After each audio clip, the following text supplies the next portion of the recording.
방에 들어가자마자 불을 켭니다. 우리는 보통 전구가 켜지는데 얼마나 걸리는지 생각하지도 않습니다. 시간을 잴 수도 없어요. 거의 순간적으로 켜지는 것 같으니까요. 그런데 엄밀히 말해 충분히 빠르다면 그 속도를 잴 수 있어요. 시속 10억 킬로미터 이상을 측정하면서 제 시간의 스톱워치를 멈출 수 있다면요. 그건 초당 30만 킬로미터의 속도입니다. 손가락을 튕기는 사이 지구에서 달까지 갈 수 있는 거리죠. 이런 음향 효과가 잘못됐어요. 손가락 튕기는 소리를 내주세요. 그거예요. 아주 짧은 시간이죠. 그리고 달은 우리가 생각하는 것보다 더 멀리 있어요. 만약 전체 태양계의 모든 행성들이 일렬로 정렬한다면 모두 지구와 달 사이에 들어갈 수 있어요. 왕따가 된 명왕성도 포함해서 말이에요. 그래요. 빛은 빠릅니다.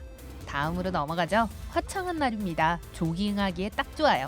여느 때처럼 조깅을 하다가 갑자기 이런 생각이 듭니다. 음속은 얼마나 될까 궁금하네. 그렇지 않나요? 확실히 빛만큼 빠르지는 않아요. 증거가 필요하다고요?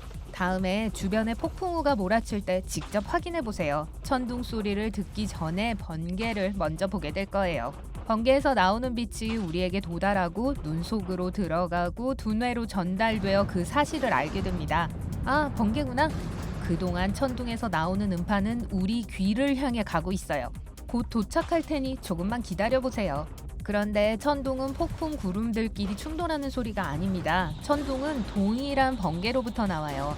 번개가 땅을 향해 질주할 때 공기를 찢으며 움직입니다. 공기는 정중하게 옆으로 비키면서 번개를 위한 길을 내줍니다. 그리고 순식간에 번개는 사라집니다. 쾅! 공기는 다시 합쳐지면서 우리가 천둥이라고 부르는 소리를 냅니다. 아, 그리고 여기 재미있는 사실이 있어요. 소리는 공기보다 물속에서 더 빨리 이동해요. 정확히 말하자면 4배 조금 더 빠릅니다.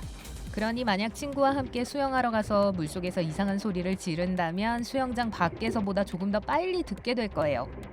이런 다른 사람들도 다 들었네요. 소리는 또한 물속에서 더 먼 거리를 이동합니다. 그래서 혹등고래의 울음소리를 수천 킬로미터 밖에서도 들을 수 있는 거예요.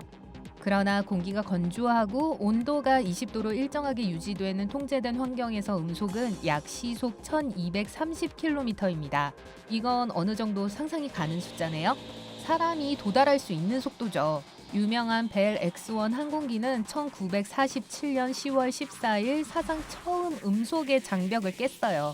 시험 비행사 척 예거가 로켓 비행기의 조종을 맡았어요. 역사상 처음으로 소닉붐을 듣는 것을 상상해보세요. 브라보! 잘했어요. 인간은 소리와 경주할 수 있어요. 하지만 빛은 얘기가 전혀 다릅니다. 첫째로 빛의 속도를 측정하는 것은 쉬운 일이 아닙니다.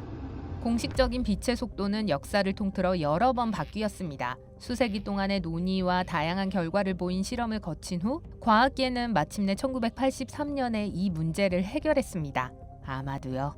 무언가의 속도를 측정하려면 2가지를 알아야 합니다. A와 B 사이의 거리, 그리고 물체가 둘 사이를 이동하는 데 걸리는 시간이죠. 거리를 시간으로 나누면 빛의 속도를 얻게 됩니다. 하지만 광속을 측정하기 위해 행해진 모든 실험에서 사람들이 간과한 작은 사실 하나가 있었습니다. 아니, 사실 무시되었죠. 광선과 거울을 사용한 실험에서 항상 광선의 A에서 B까지, 그리고 A로 되돌아가는 과정을 측정했습니다. 동일한 속도와 동일한 거리에서 우리는 통제된 실험을 할 수 있을 테고, 그러면 공식 속도의 수치를 결론 지을 수 있을 거예요. 문제 해결, 축하할 일만 남은 거죠.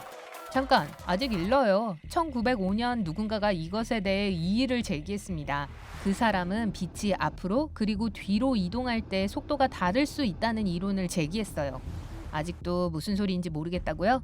자, 예를 들어볼게요. 힘든 하루였어요. 직장에서 밤샘 작업을 해서 빨리 편안하고 따뜻한 침대에서 잠들고 싶어요. 버스를 타고 집으로 향합니다. 날씨는 맑고 도로에는 차가 전혀 없어요. 버스가 출발하기 전에 여러분은 좌석에서 바로 잠이 들고 맙니다. 하지만 잠들기 바로 직전에 시계를 보니 정확히 밤 10시였어요. 뭐야? 차가 크게 흔들리는 바람에 잠에서 깨어 주변을 둘러봅니다. 하지만 갑자기 잠들기 전에 있었던 똑같은 장소에 있다는 걸 알게 되죠. 잠깐 졸고 말았네요. 하지만 시계를 보니 밤 11시예요. 버스에서 잠이 들어서 내려야 할 곳을 놓쳤어요. 이제 똑같은 경로를 반복해야 합니다. 안 됐군요. 이것에서 무엇을 알 수 있을까요? 이 모든 게 1시간이 걸렸으니 출발점에서 집까지 정확히 30분, 그리고 집에서 출발점까지 30분이 더 걸렸다고 추측할 수 있을 거예요. 논리적으로 들리죠? 물리적인 세계에서 이런 결론은 완벽하게 이치에 맞습니다. 하지만 이 사고에 도전한 사람은 알버트 아인슈타인이었어요. 그의 이론에 따르면 집까지 가는 데는 30분이 아니라 59분이 걸리고 다시 돌아오는 데 1분이 걸릴 수도 있다는 겁니다. 아니면 그 반대일 수도 있고요. 여러분이 깊이 잠들어 있었으니 알 도리가 없네요. 이 아이디어는 수십 년 동안 과학자와 물리학자들이 밤새워 고민하게 만들었습니다. 우주에서 광속으로 이동하면 예상치 못한 일이 일어나기 시작합니다. 빛이 태양으로부터 지구에 도달하는 데는 약 8분이 걸립니다. 그렇다면 빛이 우주에서 아주 느린가요? 그건 아니에요. 우리는 지금 상상할 수 없는 먼 거리를 다루고 있어요. 태양빛은 1억 5천만 킬로미터 이상의 거리를 8분에 이동해서 지구에 도착합니다. 이건 해변에 갈 때 생각해 볼 만한 문제예요. 여러분의 피부를 그을린 그 햇빛이 태양계를 가로질러 피부로 도달하기 위해 그렇게 멀리 이동해 온 겁니다. 아, 고마운 햇빛. 그리고 흐린 날에도 햇볕에 탈 수 있어요. 그만큼 태양은 강력합니다. 이제 여러분이 명왕성에 살고 있다고 상상해 보세요. 네, 알아요. 명왕성의 태양계 멤버십이 2006년에 만기되었다는 걸요. 하지만 전 좀 구식이에요. 이전에 태양에서 가장 멀리 떨어져 있던 행성이던 명왕성은 너무 먼 나머지 햇빛이 그곳에 도달하는데 5시간 반이나 걸려요. 항상 추운 게 당연해요. 일렬로 서 있는 행성 중 첫 번째는 수성입니다. 태양광선은 그곳에 3분 만에 도달합니다. 좋아하는 노래 한 곡을 듣기에 충분한 시간이죠. 노래가 끝날 때쯤이면 수성에 살고 있는 여러분은 태양빛을 만끽하게 될 거예요. 우주에서 좋아하는 노래를 들을 수는 없을 거예요. 소리는 우주 공간에서 이동할 수 없거든요. 여러분이 소리를 질러도 아무도 모를 거예요. 아이고, 아까 그분이네요. 음악은 단지 진동하는 공기일 뿐이고 우주에 공기가 없으므로 소리는 이동할 수 없습니다. 그래서 우주 공간이 무섭도록 조용한 거예요. 누가 저분 좀 밖으로 데려가 주세요. 그리고 우주에 있는 동안 가까운 이웃을 방문하세요. 알파 센타우리입니다. 우리와 가장 가까운 항성계예요. 재밌을 거예요. 그 여행은 4광년밖에 걸리지 않을 거예요. 그건 40조 킬로미터고 13만 7천 년이 걸릴 거예요. 먹을 거 많이 챙기세요. 이 모든 것을 고려하면 여행을 마치기 위해선 약 5천 세대가 우주 왕복선을 타고 텅 빈 광대한 공간을 여행해야 할 거예요. 그리고 별에 가까이 갈 수도 없을 거예요. 아, 그리고 그건 편도예요. 그러니까 그냥 지구로 되돌아가는 게 좋겠네요. 좋아요. 자, 이제 풀리지 않은 궁금증. 어떻게 하면 돌아오는 도중에 발생하는 그 딜레마 없이 빛의 속도를 측정할 수 있을까요? 아, 알았어요. 초고속 카메라로 속도를 측정하고 우리가 속도를 적을 수 있을 때까지 사진 한 장 한 장을 분석하면 어떨까요? 글쎄요, 물리학의 세계에서 간단한 건 하나도 없어요. 렌즈를 통해 빛을 촬영할 때 우리는 빛 자체를 보는 것이 아니라 반사되는 것을 보게 됩니다. 다시 원점으로 돌아왔어요.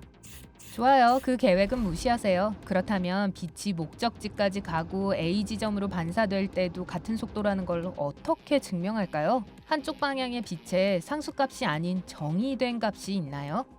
이것은 과학자들 사이에서 궁극적인 문제입니다. 지금까지 그것을 측정할 수 있는 방법은 없습니다. 측정이 가능한 소리의 속도와는 달리 빛의 속도가 우리보다 훨씬 앞서 있는지 몰라요.